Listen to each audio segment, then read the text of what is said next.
একটা ধাঁধা বলছি, যদি উত্তর দিতে পারো তবেই আমি আমার মেয়েকে তোমার হাতে তুলে দেবো। হ্যাঁ হ্যাঁ আন্টি বলুন না, এতদূর লেখাপড়া শিখেছি কি এমনি এমনি?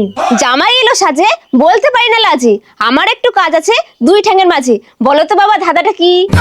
ছি ছি ছি, কি অসভ্য অসভ্য কথা বলছেন আপনি। এই দাদা, তুই এসব কি বলছিস?